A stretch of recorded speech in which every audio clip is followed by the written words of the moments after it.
राधे राधे। आप सबका राधे सखिया चैनल में स्वागत है। भगवान विष्णु माँ लक्ष्मी से प्रार्थना करते हैं कि आप सब लोग अपने घर में सुखी हों और सुरक्षित हों। अब जैसे कि अगन मास की पूर्णिमा को दत्त पूर्णिमा भी कहा जाता है। शास्त्रों के अनुसार भगवान दात्रेय ब्रह्मा विष्णु महेश तीनों का स्वरूप है। मान्यता है कि भगवान दात्रेय ने 24 गुरुओं से शिक्षा प्राप्त की थी। अब पूर्णमासी तिथि का आरंभ 18 दिसंबर शनिवार सुबह 7:24 पूर्णिमा को शुरू हो रहा है और इसकी समापन तिथि होगी 19 दिसंबर रविवार सुबह 10:45 तक। दात्रेय जयंती की पूजा और विधि कुछ इस प्रकार है। सूर्य उदय से पहले कर स्वच्छ हो जाना चाहिए। स्नान करते समय भगवान सूर्य नारायण का स्मरण करना चाहिए। इसके बाद पूजा के लिए किसी एक स्थान पर गंगा जल छिड़ककर चौकी बिछाए, उस पर लाल कपड़ा बिछाकर भगवान दात्रेय की मूर्ति की स्थापना करें। उनको पुष्प जल चंदन माला धूप दीप अक्षत नैवेद्य आदि चढ़ाएं, उनका ध्यान करें व उनकी पूजा करें। भगवान दात्रेय के समक्ष घी का दीपक जलाएं। जो याचक व्रत रखना चाहे व्रत रखे, ना रखे रख पाए तो भगवान दात्रेय की पूजा पाठ जरूर करे। ब्राह्मण को भोजन कराए और उनको दक्षिणा देकर विदा करें और स्वयं भी भोजन करें। दात्रेय देव की कहानी कुछ इस प्रकार है। सतयुग की बात है। पृथ्वीलोक पर महासती अनसुईया व ऋषि आत्रि रहते थे। महासती अनसुईया बहुत ही बड़ी पतिव्रता थी। वो बहुत ही सौम्य स्वभाव व कुशल आचरण की महादेवी थी। उनके जीवन में सब सुख प्राप्त था, परंतु वे संतान सुख से वंचित थी। एक और देव ऋषि नारद संसार का भ्रमण करने के पश्चात देवलोक लौट रहे थे, जहाँ वे सबसे पहले विष्णु लोक पहुंचे। विष्णु लोक में श्री हरि विष्णु व माता लक्ष्मी विराजमान थे। नारद मुनि नारायण नारायण करते हुए प्रभु को स्मरण प्रणाम किया और वे कहने लगे, प्रभु समस्त संसार में ही आपका परम भक्त हूँ। भगवान बोले, इसमें कोई संदेह नहीं कि आप मेरे परम भक्त हैं, परंतु मेरे लिए हर एक भक्त समान है। नारद जी नहीं माने। तब भगवान ने नारद जी से कहा, ठीक है, आपको एक परीक्षा देनी होगी। तब श्री भगवान ने तेल से भरा पात्र हाथ में लिया और देव ऋषि नारद को देते हुए कहा, देव ऋषि यह पात्र इस लीजिए और इसको लेकर पुनः धरती के 3 चक्कर लगाकर आप वापस आइए, परंतु ध्यान रहे तेल की बूंदें धरती पर ना गिरे। नारद जी ने पात्र लेकर धरती पर चल दिए। एक और कैलाश में देवादि देव महादेव व आदि शक्ति माता पार्वती का महामिलन हो रहा था, जहां उन्होंने अपने अर्धनारीश्वर रूप के समस्त संसार को दर्शन कराया। यह देखकर ऋषि भृंगी क्रोधित हो गए, क्योंकि वे महादेव व माता पार्वती को अलग अलग समझते थे, जबकि वो दोनों एक दूसरे के पूरक थे।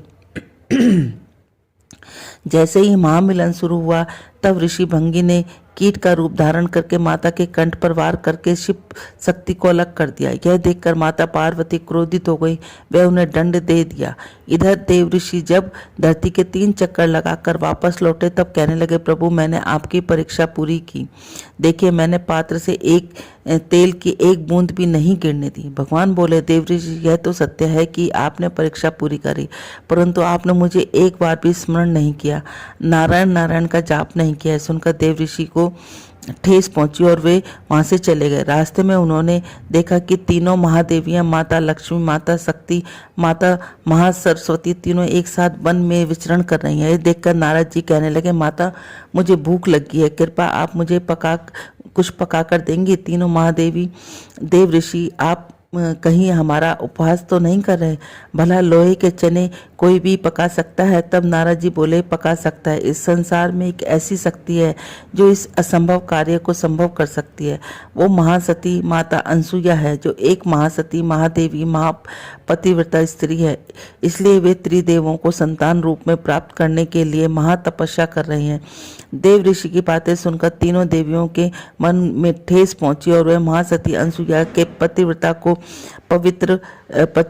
भंग करने के लिए विचार करने लगे। अगली सुबह तीनों त्रिदेव माता अनसुईया के समक्ष पहुंचे। तीनों देवों ने ऋषि का भेष धारण कर रखा था, परंतु माता अनसुईया उन्हें देखकर समझ गई कि तीनों ऋषि बोले भिक्षाम देही। माता ने जब भिक्षा देनी चाही तब उन्होंने मना कर दिया और कहने लगे, देवी हम वास्तु का आदान प्रदान नहीं करती, यदि हमें भोजन करा सको तो हम तुम्हें आशीर्वाद देंगे। माता ने कहा, ठीक है, आप आइए, मैं भोजन की व्यवस्था करती हूँ। ऋषि बोले, परंतु ध्यान रहे, हम तीनों भोजन तभी करेंगे जब हमारी शर्त पूरी होगी।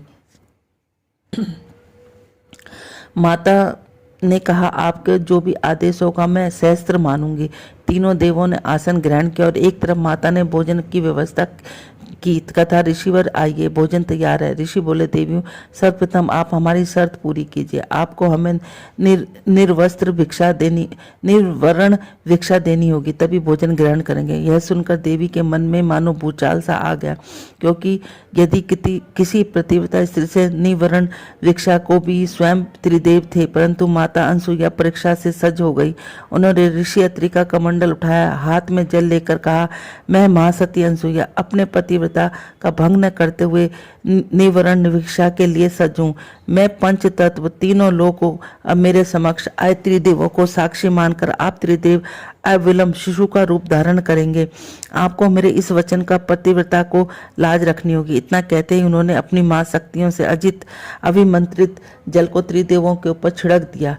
वह उन्हें दुग्ध पान कराया। जब यह खबर त्रिदेवियों तक पहुंची तो उन्होंने कहा, त्रिदेव समस्त लौट आएंगे, परंतु जब समय अधिक बीत गया तो वे त्रिदेव नहीं लौटे। तब त्रिदेवियां महासती अनसुईया के आश्रम पहुंची, अपने अपने पतियों को मुक्त कराने की बात कहने लगी। माता ने कहा, ठीक है, आप तीनों के पति यहाँ झूलों में खेल रहे हैं, पहचान लीजिए और ले जाइए। अब त्रिदेवियां असंजम में पड़ गईं, क्योंकि तीनों बालकों के मुख एक समान थे। तब त्रिदेवियों ने माता से अपनी भूल की क्षमा मांगी। वह त्रिदेवों को मुक्त करने की प्रार्थना करने लगी। माता अनसुईया बोली, इन तीनों देवों ने मेरे दूध का पान किया है, इनकी वजह से मुझे माता बनने का सुख प्राप्त हुआ, तो इन्हें मेरे पास ही रुकना पड़ेगा। तब त्रिदेवियों में से एक शक्तिपूर्ण निकली और एक होकर एक देव का रूप धारण किया, जिसके 3 मुख व 6 भुजाएं थी। 3 मुख में ब्रह्मा जी, विष्णु जी और महेश जी थे। तीनों का रूप बहुबल व अस्त्र शस्त्र उस देव बालक को प्राप्त थे, जिसे देखकर माता अनसुईया प्रसन्न हो गई। तब उन्होंने उसी अभिमंत्रित जल से बालक रूपी त्रिदेवों को उनका देवत्व रूप प्रदान किया। तब महादेव ने उस बालक का नाम दात्रेय रखा, जो भगवान विष्णु का ही अवतार कहा गया है। इसके पश्चात त्रिदेव अपनी माता अनसुईया को प्रणाम करके वापस तीनों देवियों के साथ अपने अपने लोक को चले गए। बोलो दात्रेय भगवान की जय। श्रीमन नारायण नारायण नारायण, लक्ष्मी नारायण नारायण नारायण, श्रीमन नारायण नारायण नारायण। हे नाथ नारायण वासुदेवा, हे नाथ नारायण वासुदेवा, श्रीमन नारायण नारायण नारायण। बोलो राधे राधे। अगर आप सब लोगों को हमारा चैनल अच्छा लगता है तो इसको लाइक करें, शेयर करें, सब्सक्राइब करें। आप लोग जितना इसको शेयर करेंगे उससे हमें बहुत ही आगे बढ़ने के लिए अप्रिशिएट मिलता है। आप लोगों की थोड़ी सी उससे हमें बहुत ज़्यादा मन को खुशी मिलती है और हमें आगे बढ़ने के लिए लगन प्राप्त होती है। बोलो राधे राधे।